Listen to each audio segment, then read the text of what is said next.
Glória a Deus. Evangelho de Mateus, capítulo 6, e eu queria ler convosco o verso 10.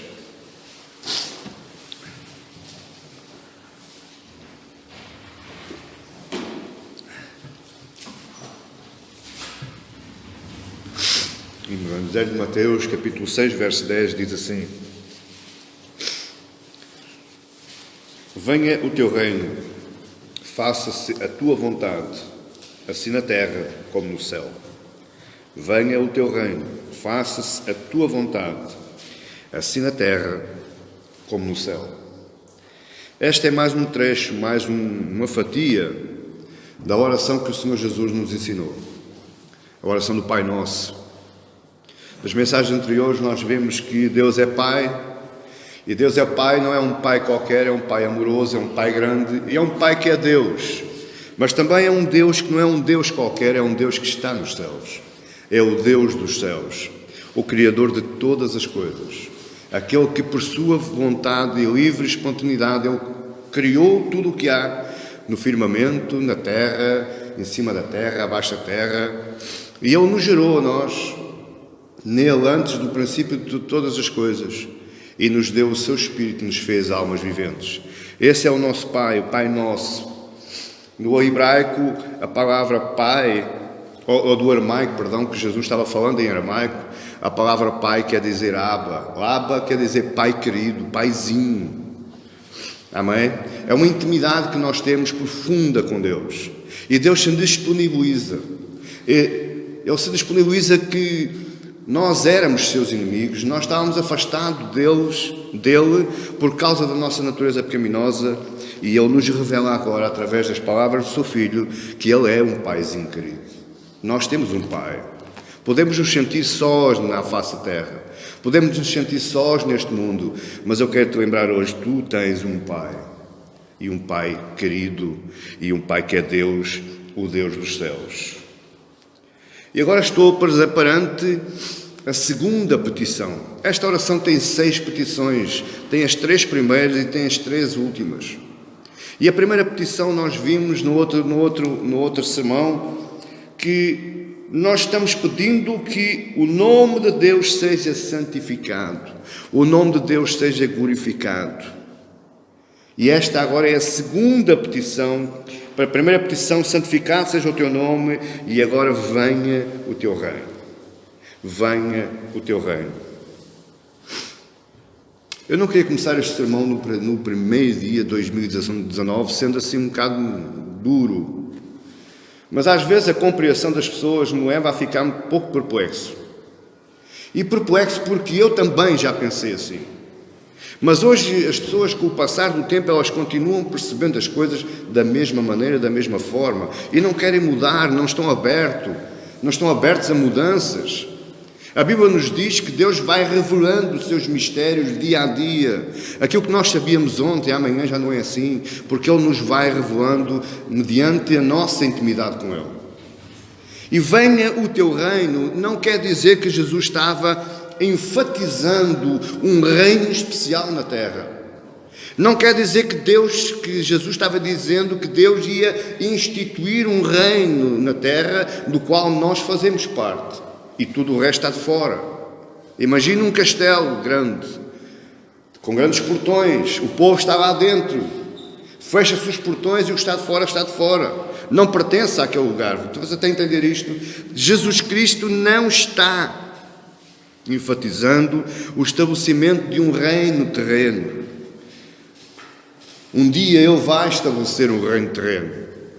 Um dia, quando Ele vier na sua glória, Ele vai estabelecer um reino nesta terra, do qual aí sim nós faremos parte. Nós, aqueles que cremos nele, que cremos no seu sacrifício, que cremos na sua morte, na sua ressurreição, nós iremos fazer parte desse reino, mas não ainda. Curioso é que Jesus, no livro de Marcos, capítulo 1, verso 14 e 15, ele diz: o tempo está cumprido e o reino de Deus está próximo. Mas que reino era este? De que reino é que Jesus estava falando? Não de um reino terreno ainda, mas de um reino espiritual. Jesus está dizendo peçam ao Pai para estabelecer um reino, não aqui, mas aqui, no nosso coração, dentro do nosso coração. A teologia reformada fala nisto como o já, mas ainda não.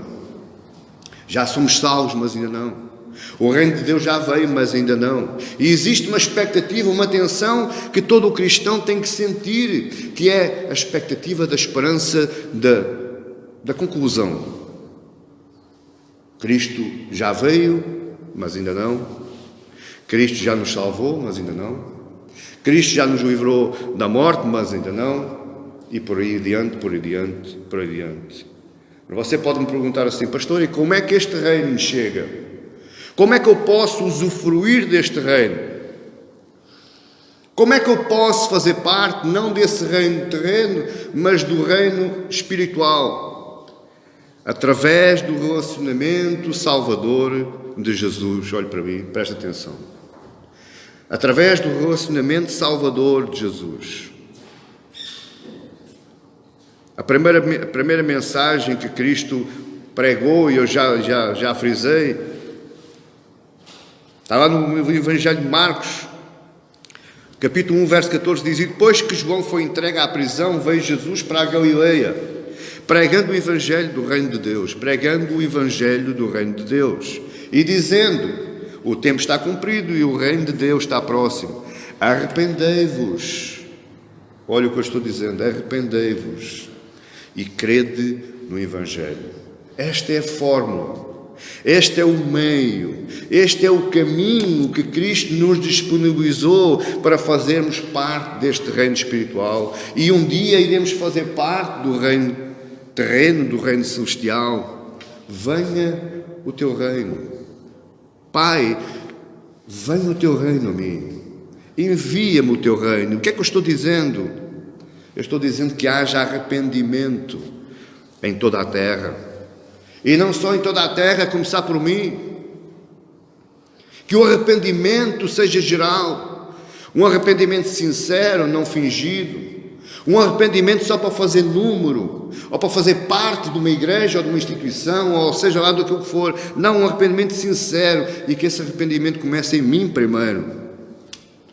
Quando eu digo: Pai, me envia-me o teu reino, eu estou dizendo que haja fé, mas uma fé que expresse o verdadeiro amor e não o amor fingido, o amor hipócrita, o amor que se utiliza dos outros a seu bel prazer. Não, um amor altruísta, aquele amor que se dá sem esperar nada em troca. O que é que estou dizendo? Estou dizendo que para que a fé inunde a terra e que essa fé expresse neste tipo de amor.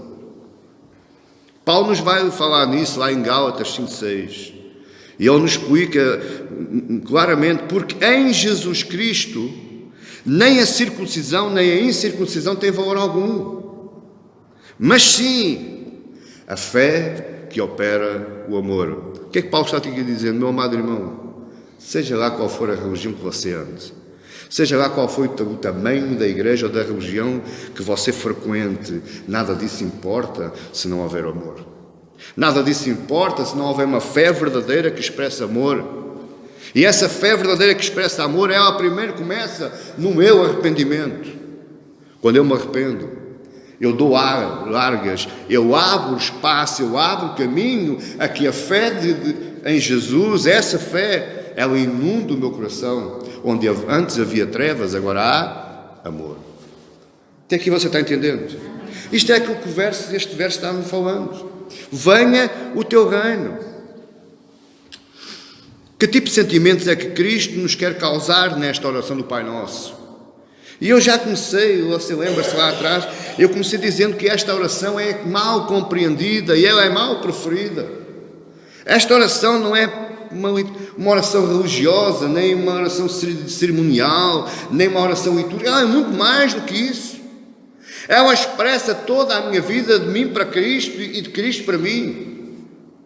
3 petições em que eu peço coisas a Deus para que eu possa me entregar a Ele, mas depois eu tenho outras 3 que são tão importantes como as 3 primeiras, mas depois a gente chega lá, se Ele não vier antes. O que é que Jesus quer nos causar com esta oração. Ele começa aí no verso 5, você recorda, se você tem a Bíblia aberta, ele diz, não orar, e quando orardes, não sereis como os hipócritas. Eu não posso ser hipócrita no momento da oração. O meu coração tem que estar aberto. Eu já uma vez disse a alguém, meu amado irmão, se você vai orar, só para orar, não ore. Deixe estar quieto. Invista o seu tempo noutra coisa qualquer. Porque você vai orar como os hipócritas. Você vai prestar tempo. Vai fazer um ritual. E vai fazer um Deus ritualista. E ele não é nada disso. Na primeira petição nós clamamos o nome de Deus. Clamamos ao Pai que o nome dele fosse santificado em nós. Como é que eu santifico o nome de Deus, pastor? Com a minha transformação. É através de mim que ele vai santificar o nome dele. Ou seja, eu estou reconhecendo que eu sou e que eu estou incapacitado para reconhecer e santificar o nome de Deus. Por outras palavras, tudo aquilo que você quiser fazer para santificar o nome de Deus é em vão.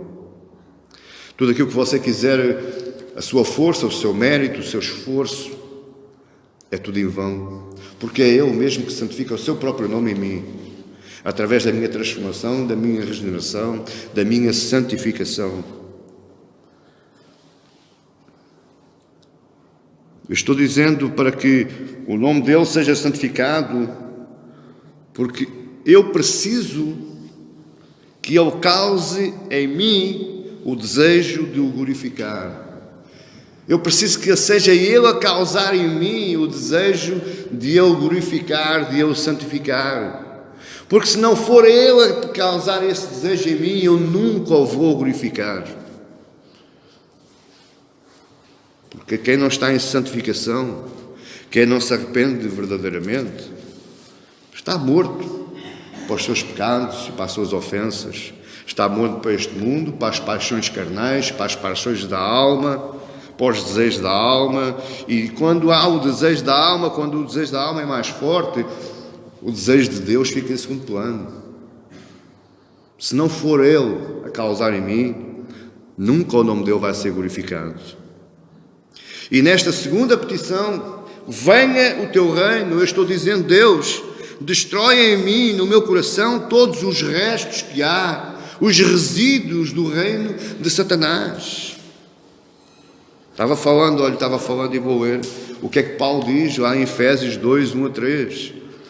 E vos vivificou, quer dizer, ele trouxe-vos novamente à vida, porque estando vós mortos em ofensas e pecados, em que noutro tempo andaste segundo o curso deste mundo, segundo o príncipe das potestades do ar, do espírito que agora opera nos filhos da desobediência, entre os quais todos nós também antes andávamos nos desejos da nossa carne, fazendo a vontade da carne e dos pensamentos, e éramos por natureza filhos da ira, como os outros também. Portanto, Paulo está aqui dizendo, não, meus amados, não é por facto de tu pertenceres a uma igreja, não é por facto de tu andares sempre a frequentar os cultos, não é por facto de tu levares a tua vida religiosa de uma forma ritualista, não é por causa disso, porque a tua natureza é a natureza dos filhos da desobediência, é a natureza de Adão e Eva, é a natureza do pecado que inundou o mundo. Então eu, quando estou dizendo, Deus, venha ao teu reino, eu estou dizendo, Deus, destrói tudo o que há aqui dentro e começa de novo. Não vale a pena estás a aproveitar material. Como diz lá Ezequiel, que Deus nos quebra o nosso vaso e nos faz um vaso novo, porque Ele é o verdadeiro oleiro. Nós temos muita mania de aproveitar, fazer aproveitamentos, mas Deus, quando quebra, quebra tudo. A matéria que lá está vai tudo à vida, tudo. E Ele começa um vaso novo, porque só assim é que eu o glorifico e eu o santifico, e só assim é que o reino dele, o reino espiritual, vem a mim. A palavra de Deus diz que Deus não habita em espírito, Deus não habita em templo feito por mãos de homens. A palavra de Deus diz-nos lá, nas cartas de Paulo, que nós somos o templo do Espírito Santo. Mas espera, você pode fazer a oração de conversão, mas se você não se arrepender, você não é o templo do Espírito Santo. Se o seu arrependimento não for sincero, não for fiel, não for íntegro, não for um sentimento de entrega, de intimidade com Deus, você não é o templo do Espírito Santo. Você é um crente. Você é um religioso. Você ainda está a me entender? Amém? Precisamos que Deus destrua o reino de Satanás em nós. E eu preciso que o reino de Deus, olha esta verdade, eu preciso que o reino de Deus se espalhe dentro de mim e a partir de mim. O reino de Deus não é para ficar dentro de mim. O reino de Deus é para trabalhar dentro de mim. E quando eu já estiver trabalhadinho, então vou trabalhar a partir de mim, depois de mim, para fora de mim. Entenda uma coisa, por favor. Muitos são os profetas dos últimos tempos. Aliás, vamos passar à frente. São profetas dos últimos tempos. O tempo está próximo, os dias estão aí. Jesus está já a preparar as malinhas para vir lá do céu cá para baixo. Já que está a aquecer os reatores do avião. Só que agora deixa-me dizer uma coisa. Ele não vem. Ele não vem enquanto várias coisas acontecerem. A primeira delas, o Evangelho precisa ser pregado em todo o lado. Mas não é um evangelho qualquer. É o verdadeiro evangelho, como Paulo lá vai dizendo em Romanos 1,16. Porque eu não me envergonho do evangelho de Cristo, pois é o poder de Deus para a salvação de todo aquele que crê. Todo aquele que crê. Não é aquele que frequenta, é aquele que crê, é aquele que se arrepende fielmente e na íntegra. Primeiro do judeu e também do grego. Portanto, para Cristo vir, o Evangelho tem que ser pregado, mas é o Evangelho verdadeiro, o leite materno, o Evangelho puro. E os judeus também precisam de se converter. O cristão pode ficar sentado à espera de Cristo, porque enquanto o povo judeu não se converter, ele não vem, porque está escrito. Porque primeiro do judeu e também do grego, como quem diz, o judeu em primeiro lugar e depois os outros, os gentios, o grego, os povos que não são judeus. Outra coisa que tem que acontecer é que a plenitude dos gentios ela precisa ser agregada à igreja. E eu, para agregar os gentios à igreja, eu tenho que pregar o Evangelho verdadeiro, porque esse Evangelho é o poder de Deus para a salvação.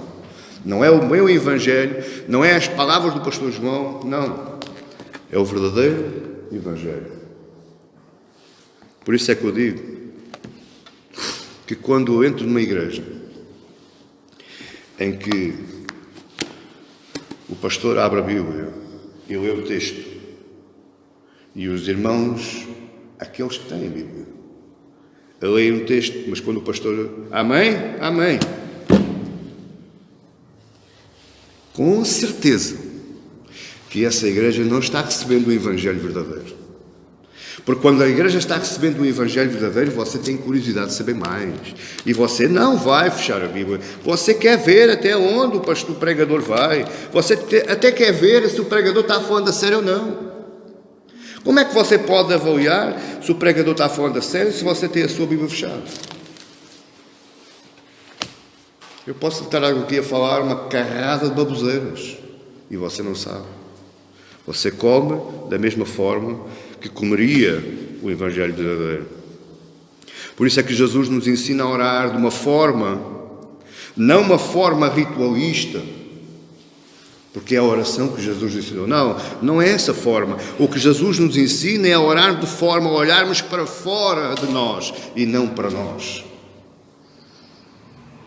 O problema é que as igrejas que pregam o falso evangelho, eles oram para dentro. Primeiro sou eu e depois é o outro. Como é que eu oro para fora de mim? Em primeiro lugar, eu tenho que orar para que a igreja seja provida de fiéis oficiais. Gente que trabalhe, mas trabalhe de maneira fiel, de maneira pura, de uma entrega sincera. A segunda coisa que eu tenho que orar é que as ordenanças que sejam estabelecidas dentro da igreja, mas quais ordenanças? Aquelas que Jesus nos ensinou: batismo das águas ou pelas águas e a Santa Ceia. A igreja, meus amados irmãos, compreenda isto. Eu hoje não vou alongar muito, mas compreenda isto. A igreja é um agente de Deus na terra. Primeiro o reino de Deus desce ao seu coração, o reino espiritual. E você torna-se aí um agente de Deus na terra. Ser agente de Deus na terra é o que é? Fazer a mesma coisa que Cristo fez. Falar a mesma coisa que Cristo falou. E se for preciso, meu amado irmão e irmã, é passar a mesma coisa que Cristo passou. Porque Ele fez-se, Ele constituiu-se o seu e o meu representante. Para eu entender isto, eu tenho que entender várias coisas, mas entre elas, a principal, tudo aquilo que Ele passou lá naquela cruz, era para ser para mim. Sofrimento, dor, angústia, mágoa, escárnio, a morte. Isso pertencia-me tudo a mim. Mas Ele se constituiu meu representante. E Ele pagou tudo aquilo que eu e você devíamos pagar. Para quê? Para que você fosse um agente de Deus na terra. Para que você proclamasse aquilo para que Jesus veio. Então como é que eu devo orar, pastor? Eu escrevi aqui uma fórmula, mas a oração é sua. Eu disse: Senhor, venha o teu reino na minha alma, que Ele dissipa as trevas que ainda há em mim. Porque quando você reconhece que ainda é pecador, você tem franco arrependimento. Porque o próprio da Bíblia diz: se tu disseres que não tens pecado, és mentiroso. Portanto, quando eu assumo as minhas falhas, quando eu assumo o meu pecado, eu estou em arrependimento, eu estou em santificação, eu estou em regeneração. Então, Pai, dissipa as trevas que ainda pode haver em mim, na minha vida, na minha família, na família dos meus amigos, no local onde eu vivo, na minha rua, na minha cidade, no meu trabalho, na minha igreja. É assim que nós devemos orar. Foi isso é que Jesus nos veio ensinar. Olharmos para fora e não para nós. Senhor, venha o teu reino nos causando arrependimento, mas um arrependimento sincero.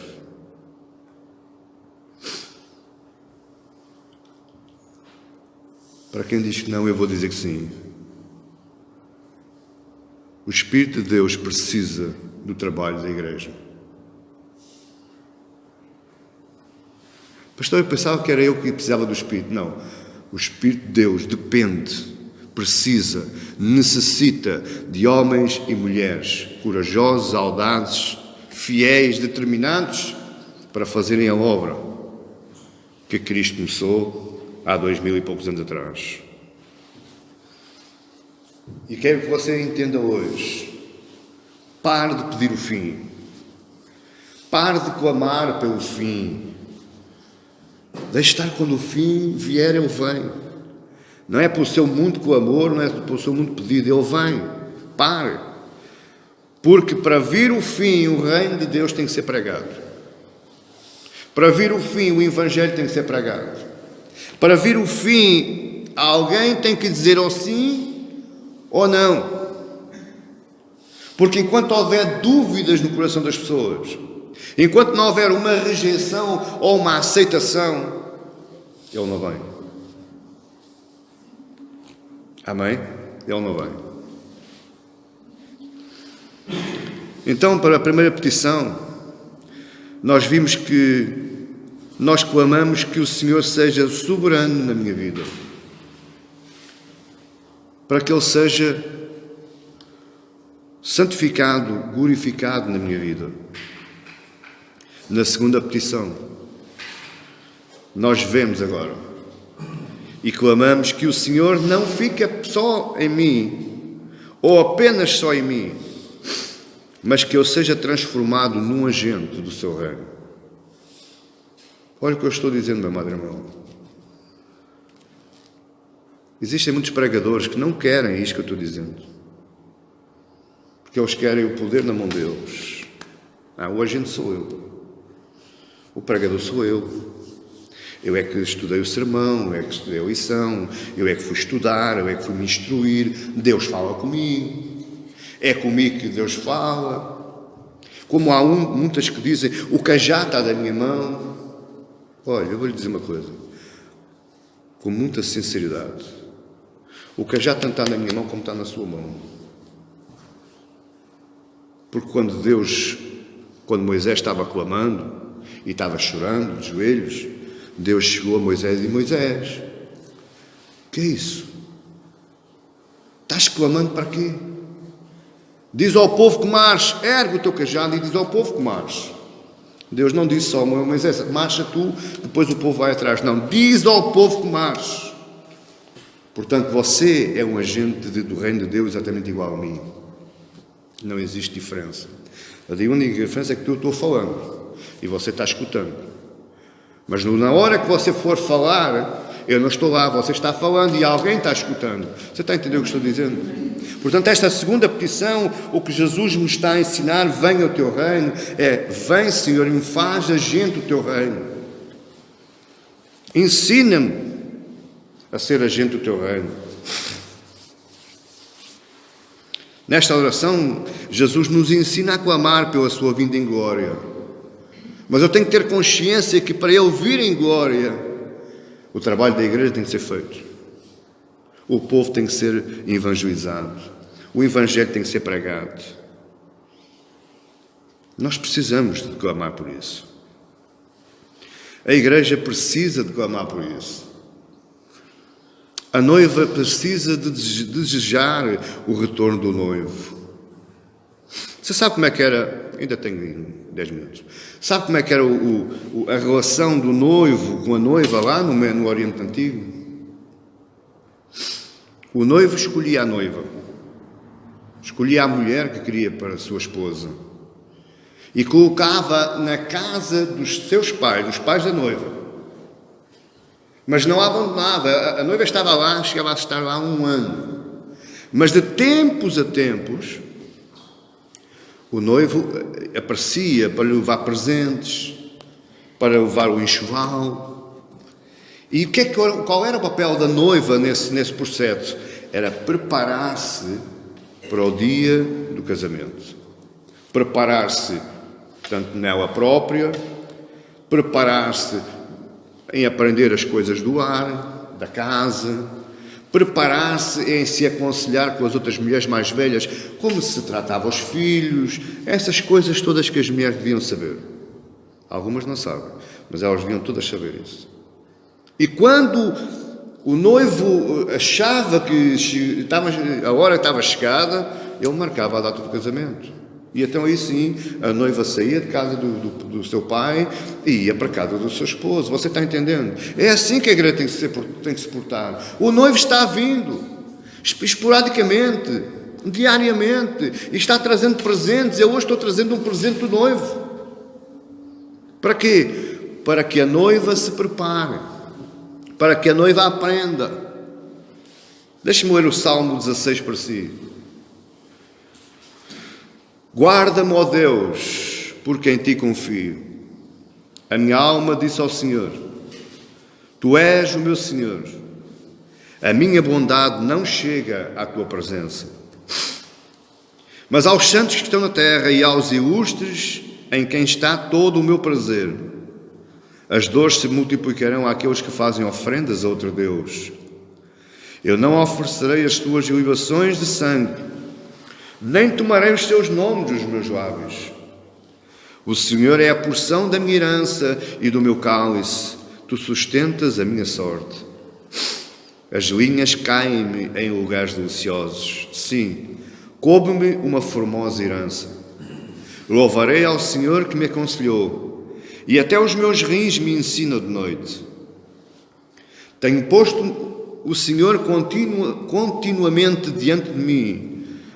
Por isso que Ele está à minha mão direita, nunca vacilarei.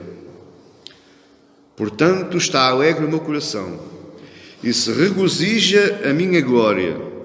Também a minha carne repousará segura, pois não deixarás a minha alma no inferno, nem permitirás que o teu santo veja a corrupção.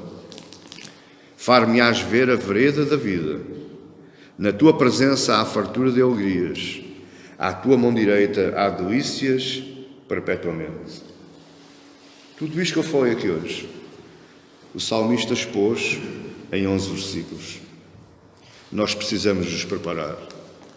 E nós precisamos nos preparar não de qualquer forma, mas com um coração arrependido, limpo, disponível, aberto, para que o reino de Deus possa vir. E o reino de Deus vindo, eu possa glorificar dignamente o nome do meu Senhor. Para terminar, eu queria resumir em 3 aspectos esta mensagem. Venha o teu reino em mim, não na terra, em mim.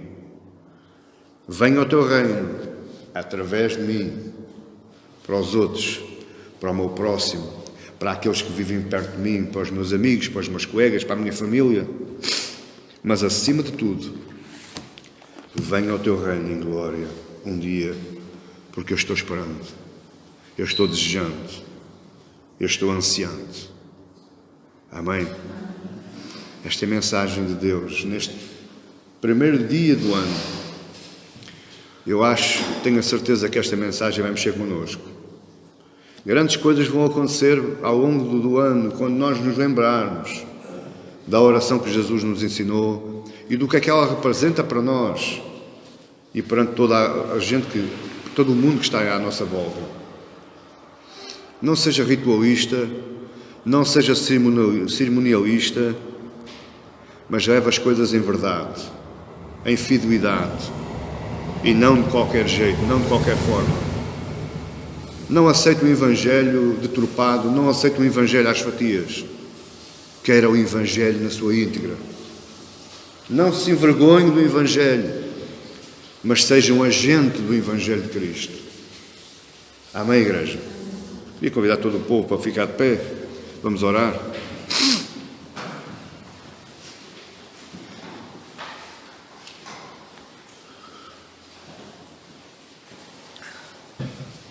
Agora feche os seus olhos.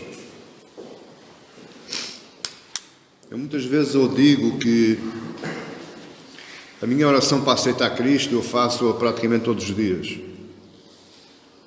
Porque muitas vezes o meu coração vacila e a minha certeza da salvação parece um barco a navegar em alto mar.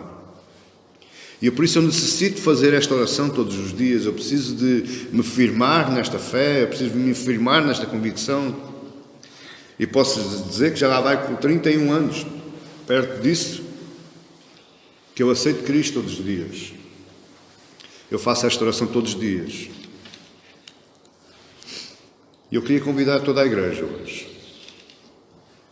Eu sei que está ali aquela nossa irmã que não pertence à religião protestante, mas eu faço o convite na mesma. Porque não é a igreja que convence, é o Espírito é que convence, é o Espírito Santo é que convence. E para eu dar utilidade ao sermão que eu preguei, eu tenho que fazer o desafio. Eu tenho que falar. Eu não posso envergonhar do Evangelho. Então, quando eu orar agora, para fechar este sermão, peça a Deus que entre no seu coração. Aceite a Cristo. Creia em Cristo. Creia na sua morte, no seu sacrifício único e suficiente, no seu sacrifício vicário, em que Ele cedeu, Ele próprio cedeu como o sumo sacerdote, Ele cedeu em sacrifício e cedeu como o sacrifício. Então peça a Deus, peça a Cristo, entregue o seu coração a Ele. Diga a Ele: Senhor, venha o teu reino ao meu coração. Entra agora, se arrependa, meu amado irmão, irmã, mas se arrependa de uma forma verdadeira, uma forma sincera, uma forma honesta. Feche os seus olhos, não olhe para mim, olhe somente para o seu coração e peça a Cristo. Não é o facto de você vir aqui à frente fazer uma oração, não é isso que lhe traz a salvação. A salvação vem pela sua fidelidade, pela sua entrega, pelo seu arrependimento sincero. Isso é que lhe traz a salvação. Isso é que lhe traz o reino de Deus ao seu coração. Pai nosso, que estás no céu, Senhor, porque Tu és o Deus dos céus, da terra e dos mares. Senhor, glorifica, Senhor, o Teu nome em nós. Destrói, ó Pai, tudo aquilo que há ainda de residual do reino de Satanás. Ocupa, Senhor, o nosso coração no Teu lugar, Senhor, como Rei soberano, como majestade do meu coração e da minha vida. Senhor, eu creio, nós cremos, Senhor, no Teu Filho amado Jesus. Nós queremos, Senhor, que Tu o enviaste a esta terra, vestindo, Senhor, a pele de homem, sofrendo as mesmas coisas, passando as mesmas coisas que qualquer um de nós, humanos, passa. Mas Ele fez-o com um propósito, tornar-se meu representante nesta terra, mas não de uma forma agradável, mas de uma forma bastante dolorosa, sofrendo aquilo que eu devia sofrer, padecendo aquilo que eu devia padecer e morrendo a morte que me era devida. Senhor, nós sabemos, Senhor, eu sei, meu Pai, que não é pelas obras que eu consigo Te alcançar, não é por qualquer coisa que eu faça ou por mérito meu que eu obtenho a Tua salvação, mas somente pela Tua graça, somente pela Tua misericórdia. Acrescenta, Senhor, a nossa fé todos os dias. Estamos a 364 dias de findar este ano, Senhor. Hoje é o primeiro dia do ano 2019. Senhor, que a nossa fé seja redobrada, seja duplicada, seja acrescentada, para que nós possamos, Senhor, ser verdadeiros agentes do Teu reino. Venha o Teu reino, Senhor, ao nosso coração, à nossa vida, mas não somente em nós, mas através de nós. Para que aí sim, Senhor, todos juntos, numa mesma missão, numa mesma visão, num mesmo objetivo, possamos, Senhor, encurtar, alcançar a tão grande e esperançoso dia que é o retorno do Teu Filho, do nosso noivo. Abençoa, Pai, cada um destes meus irmãos. Abençoa, Senhor, em graça, em misericórdia e em salvação, Senhor. Abre, Senhor, os olhos da mente e do espírito, para que eles venham a entender o Teu Evangelho e sejam, Senhor, verdadeiros agentes do Teu reino nesta terra. Senhor, assim, eu oro assim, acreditando que assim seja, Senhor, em nome do Teu Filho amado Jesus, e para a Tua honra e Tua glória.